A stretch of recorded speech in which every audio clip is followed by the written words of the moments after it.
Imagine you're scrolling through your social media feed.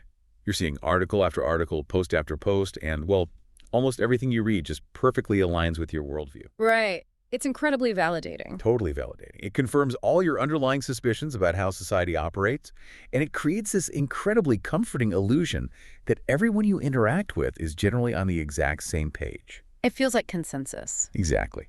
But the question we are asking today is this. Are you actually informed? Or are you just listening to the sound of your own voice bouncing back at you from the digital walls? Welcome to today's deep dive. If you are joining us, you are a learner.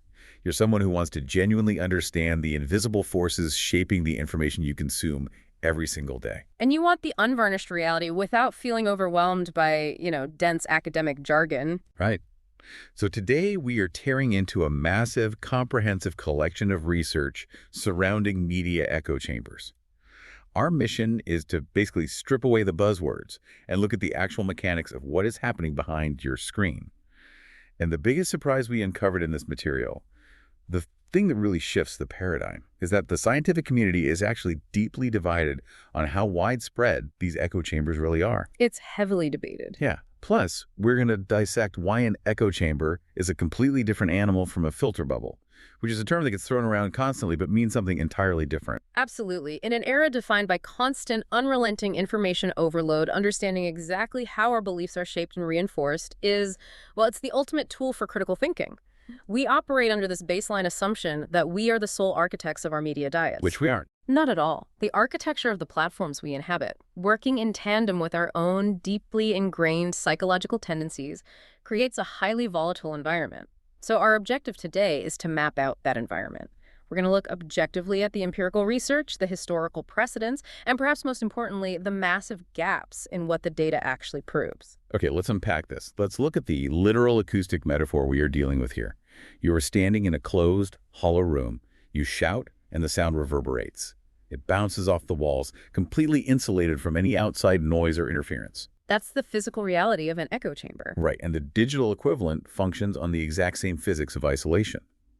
In an information echo chamber, beliefs are amplified and reinforced through constant cyclical repetition inside a closed system.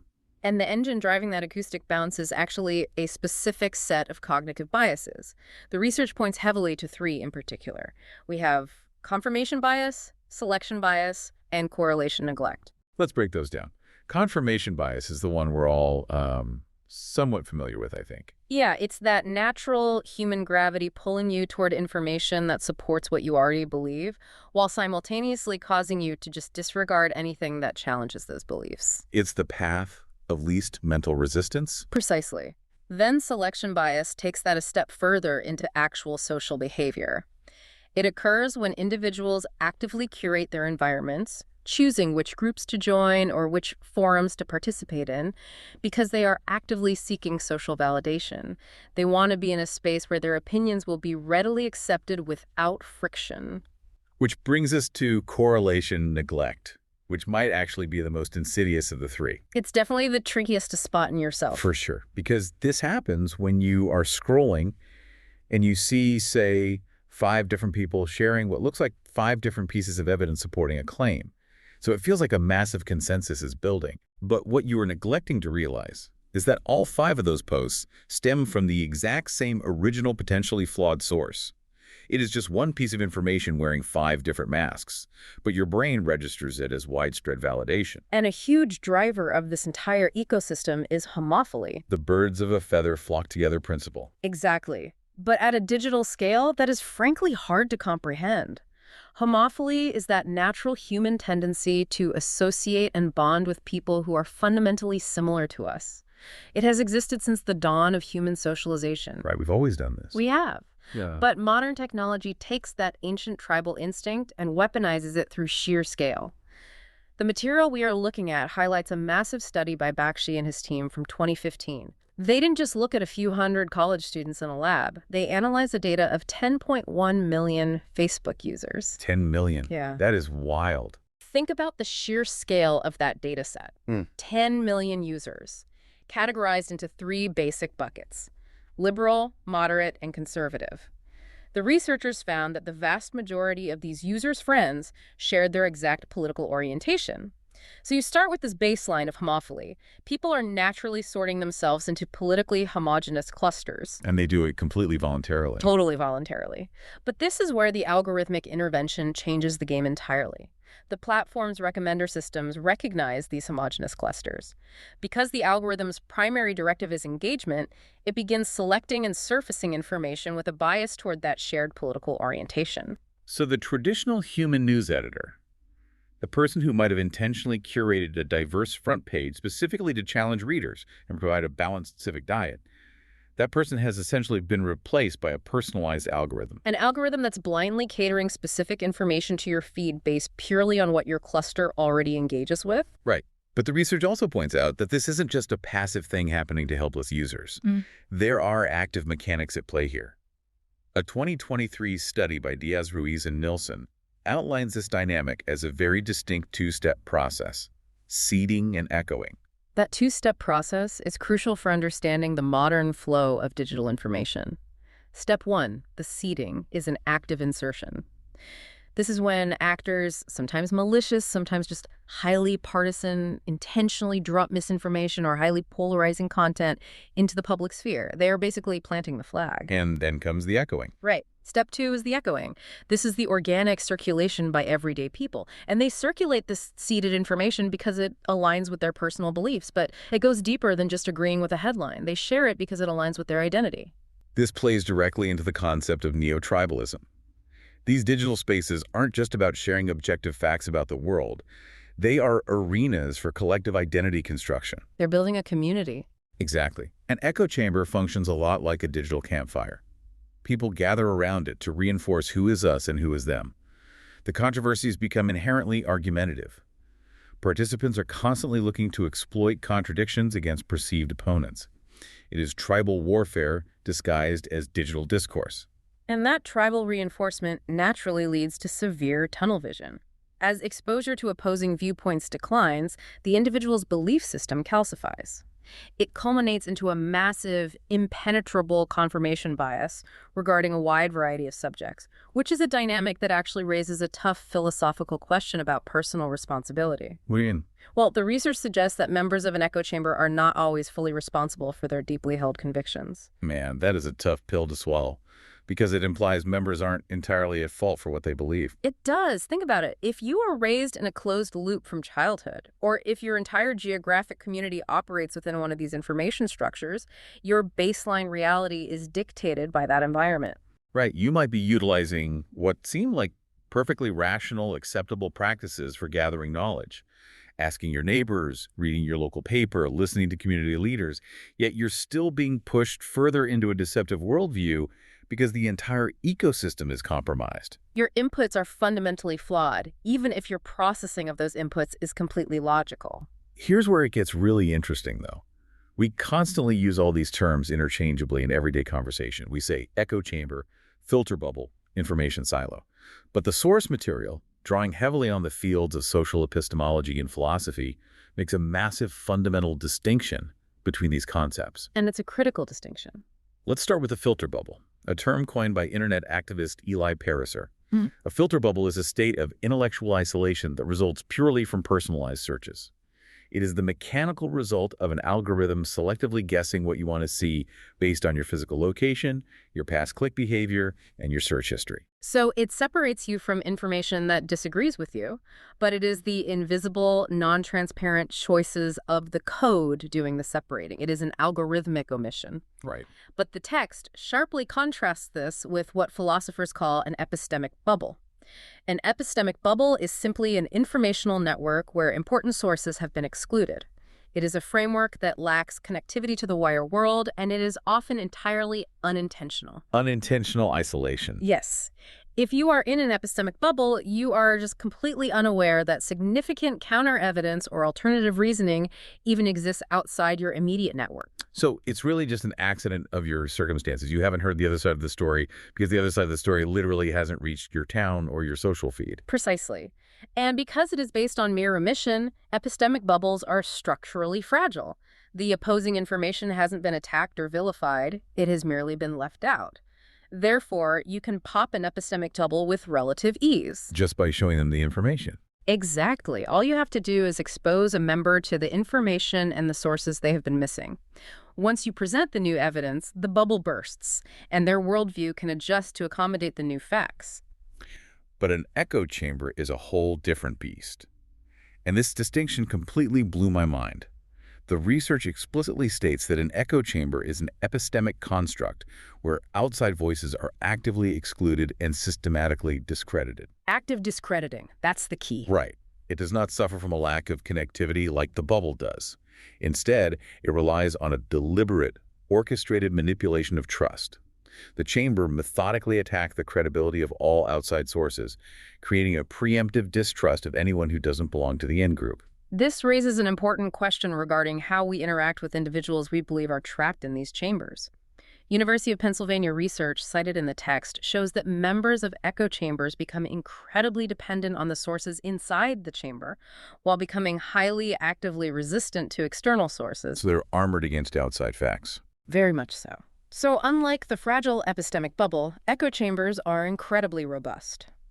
By engineering this preemptive distrust between members and non-members, the insiders become totally insulated from the validity of counter-evidence.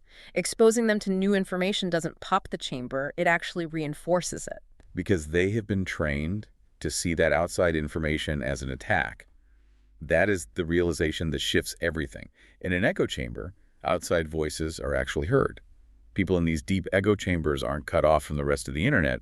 They see the opposing viewpoints.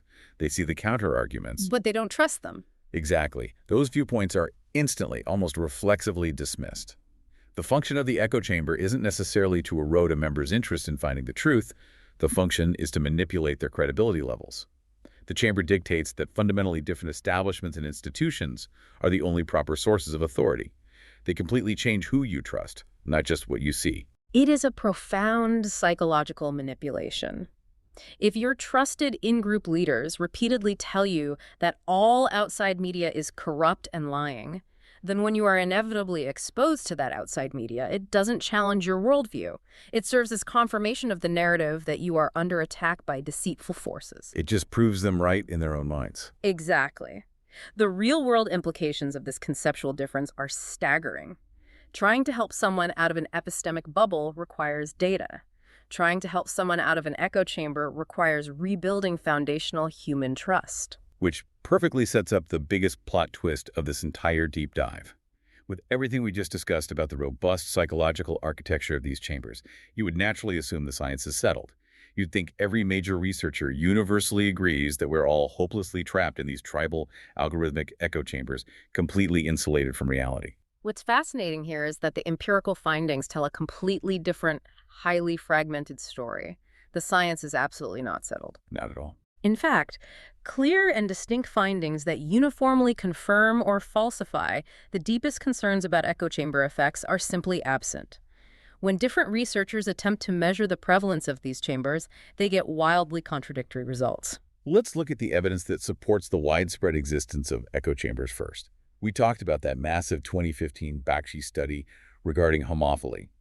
Well, they also measured a user's potential exposure to cross-cutting content. Meaning content that presents the exact opposite of the user's own political beliefs. Right, and through their own networks, the potential exposure to opposing views was staggeringly low. It was only 24% for liberals and 35% for conservatives. That paints a very bleak picture of a highly isolated partisan media diet. It does, and for a long time that was the dominant narrative. But then we look at the evidence that heavily complicates that picture. The material points to a pivotal 2018 study by Dubois and Blank. They utilized extensive survey data, and their findings suggest that while echo chambers undoubtedly exist, they are not a widespread phenomenon for the general public. Wait, really? Really? In fact, they found that the vast majority of people consume news from a wide variety of different sources. According to their data, only about 8% of people consume media with what they categorized as low diversity. Let's just pause on that number. Only 8%.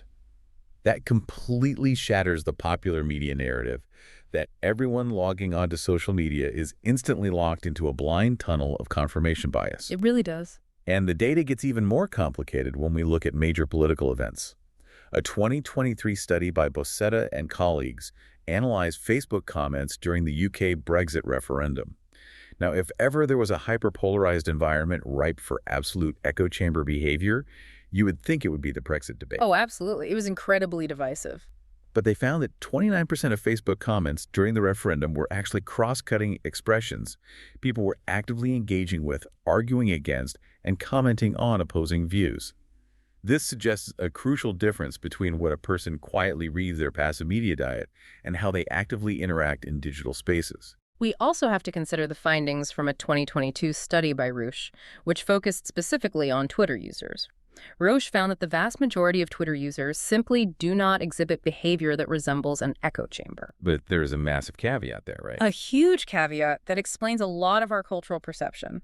Roche discovered that a very small, highly concentrated group of active users do exhibit intense echo chamber behavior.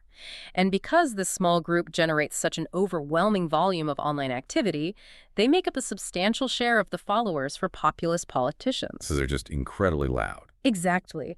Their sheer volume of relentless output creates the powerful illusion of massive, homogeneous online spaces. The mirage is so convincing that we assume it represents the average user, even though the average user isn't participating in it. It's the loud minority dominating the visual landscape. And the source material even notes several other studies that completely contradict the echo chamber theory altogether, finding that people frequently and actively share news reports that don't align with their beliefs, or that people using social media are actually exposed to more diverse sources than people who abstain from social media entirely. It's counterintuitive, but the data is there. So how do we reconcile this? How can brilliant data scientists and researchers look at the exact same digital landscape and come away with such wildly contradictory conclusions? The underlying text outlines several severe methodological hurdles in this field of research. First, there is a fundamental lack of standardized definitions. As we discussed with the philosophical distinctions, if one researcher is designing a study to measure filter bubbles based on algorithmic sorting, and another is measuring echo chambers based on active user distrust. They're measuring completely different things. Exactly, but they're publishing under the same colloquial labels. Second, the social media platforms themselves are moving targets. They are constantly tweaking their proprietary algorithms. A comprehensive study conducted on Facebook's recommender system in 2015 might be completely mathematically irrelevant by 2018. Because the underlying code deciding what users see has been fundamentally rewritten. Yes. And there is also a massive geographic and political bias in the research itself. The text highlights that the vast majority of these major studies are conducted within the United States. This heavily limits their global application because the U.S. operates on a deeply entrenched two-party political system. Which naturally drives a binary sort of polarization. Right. When you try to seamlessly apply findings about American binary polarization to countries with complex multi-party parliamentary systems, the models often just fall apart. The structural dynamics of polarization are completely different. So we have a fragmented scientific consensus based on shifting algorithms and mismatched definitions. So what does this all mean? If the science is fragmented and maybe only 8% of people are truly locked in these low-diversity chambers, should we just brush it off as an overblown panic? Absolutely not. Right, because the implications of these fragmented communities, regardless of their total population size, are incredibly severe. And the behavior fostered in these digital spaces bleeds directly into our physical reality. To understand that bleed, we have to look at a well-documented psychological phenomenon called group polarization. When an online social community becomes intensely fragmented by echo chamber dynamics, like-minded individuals group together and are continuously exposed to arguments pointing in one very specific direction. And counter-arguments are either ignored or, as we discussed, actively discredited. Yes. Over time, these consistent, insulated interactions severely alter how individuals interpret events and evaluate the basic credibility of the world around them. Cass Sunstein's law of group polarization illustrates this perfectly. Let's translate that law into a practical scenario. Imagine a group of people who are mildly skeptical of a new local law. They aren't furious, they just have some questions. They join a dedicated online forum to discuss it. Because everyone in that forum shares that initial mild skepticism. The arguments bounce around, gaining momentum and shedding nuance. It accelerates rapidly. Exactly.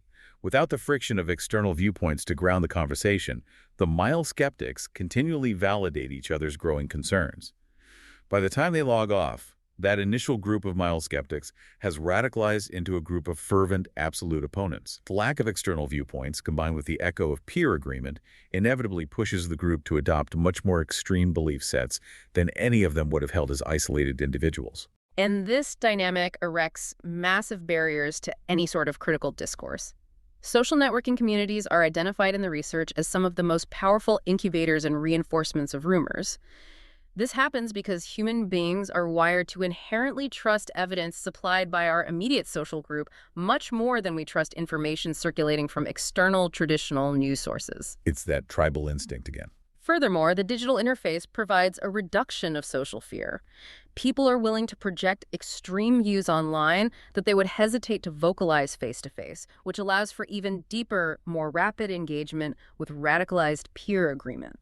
There is also this completely fascinating, almost paradoxical insight from a 2021 study by Tokita and their team.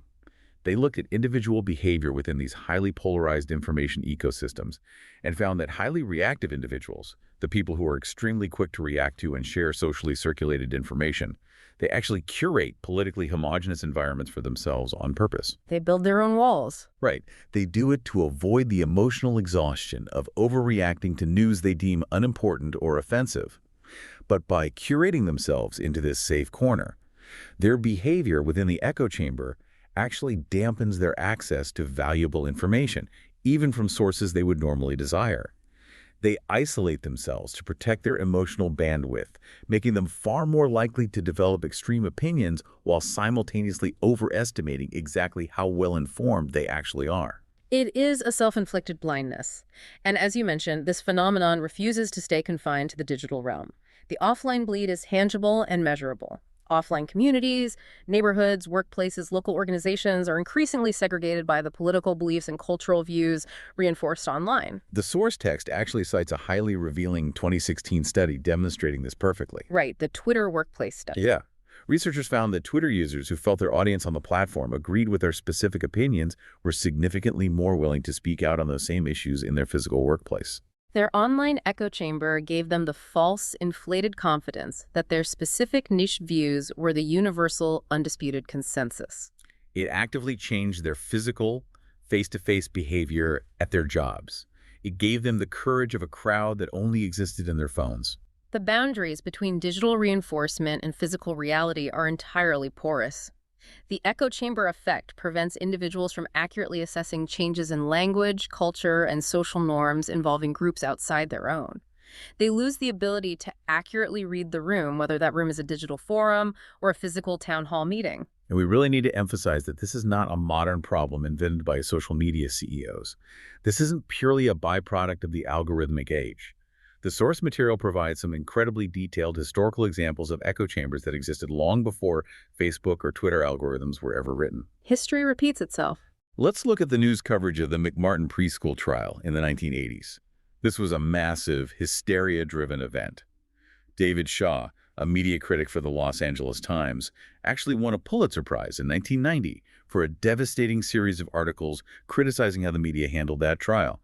And he explicitly, repeatedly called the media's behavior an echo chamber. Shaw's analysis is a perfect historical case study. He meticulously documented how the news media reporting on the McMartin trial largely operated as an insular pack. They fed off one another's reporting, creating what he termed an echo chamber of horrors. It was journalists just validating other journalists. Right. The journalistic ecosystem became a closed loop. Despite the horrific charges in the trial never actually being substantiated by hard evidence, journalists collectively abandoned fundamental, rigorous journalistic principles. The pressure to compete drove them to sensationalize the coverage simply to ensure they were the first with the latest shocking allegation. So the media itself became the chamber, amplifying cultural hysteria without any external factual rebuttal slowing them down. It was an analog algorithm driving engagement through panic. Mm.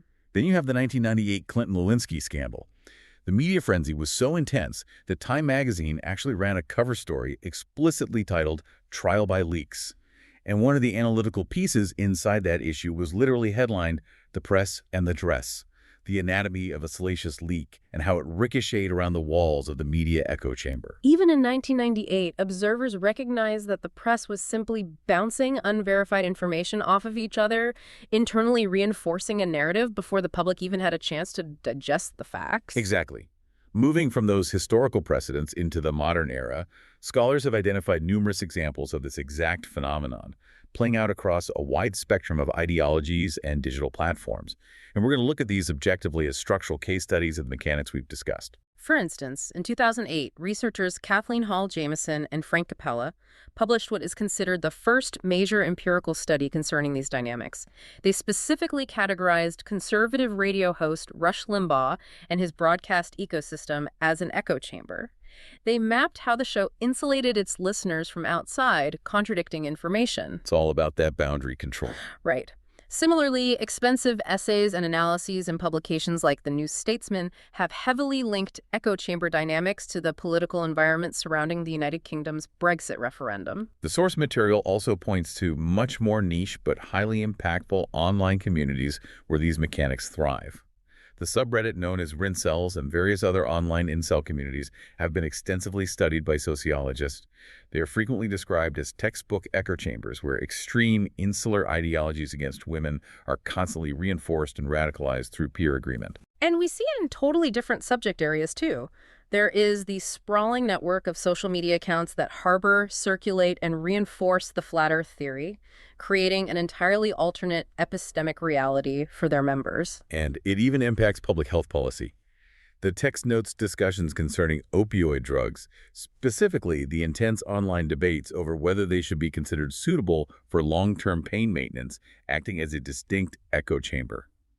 And this specific chamber was observed to be capable of mobilizing its members to affect real-world drug legislation. And naturally, the research frequently points to the 2016 United States presidential election as a massive case study.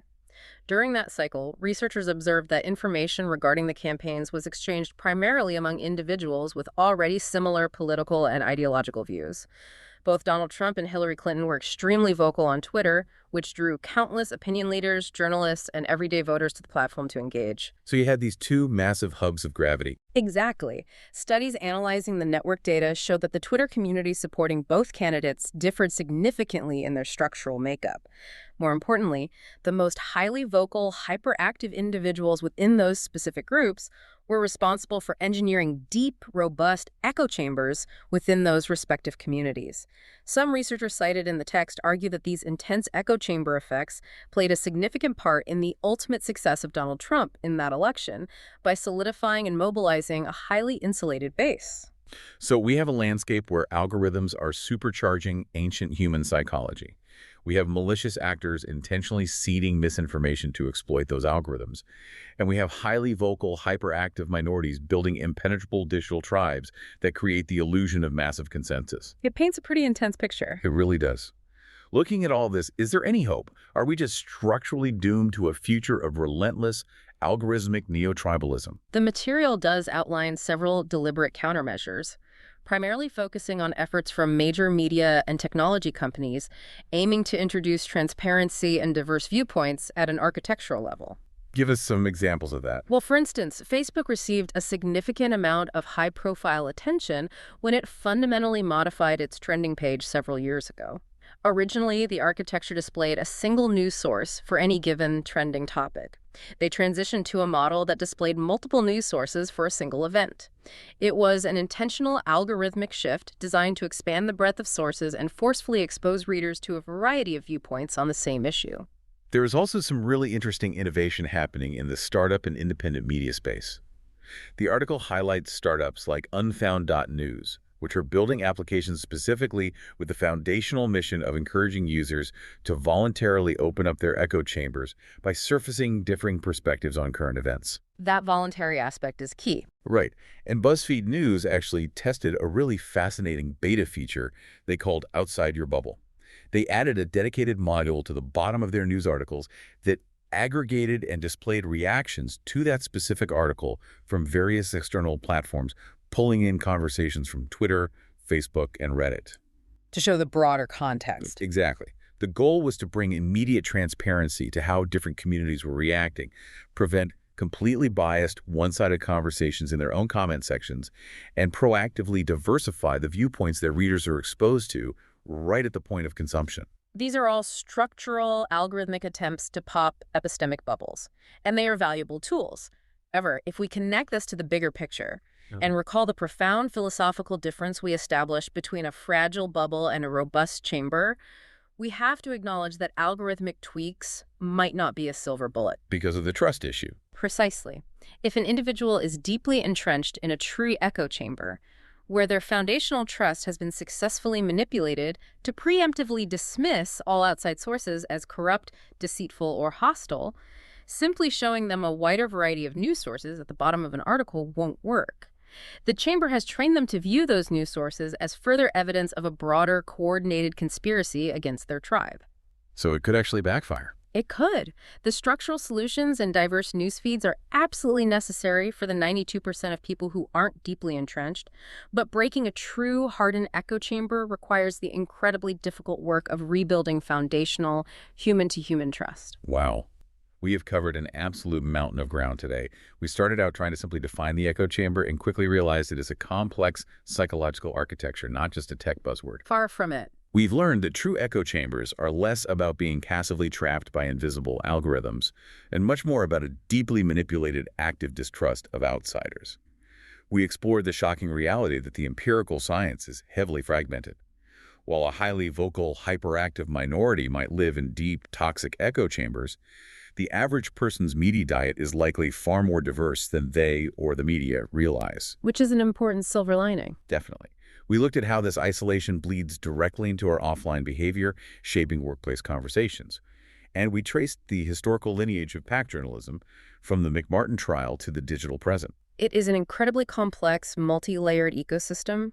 We are navigating natural human homophily, deeply ingrained confirmation biases, and advanced engagement-driven recommender systems all at the exact same time. It's a lot to process. It is. The most vital takeaway for you, the listener, is to actively, ruthlessly evaluate your own personal information environment. Ask yourself, are you simply existing in an epistemic bubble, lacking connection to broader information, which you can fix simply by reading more broadly and seeking out different sources?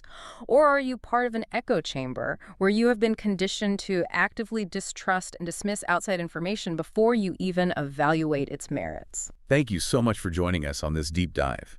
It is a massive amount of information to process, but understanding these invisible mechanisms is the absolute first step to truly taking control of your own media diet, protecting your intellectual independence, and shaping your own worldview. I will leave you with this final thought, building precisely on the mechanics of trust we have discussed today. If a true echo chamber functions primarily by manipulating your trust so that you preemptively dismiss outside voices without a second thought, ask yourself this. Who is a voice you instantly discredit before they even finish their sentence? And more importantly, who taught you to discredit them? That is a question worth sitting with. Until next time, keep questioning, keep learning, and stay curious.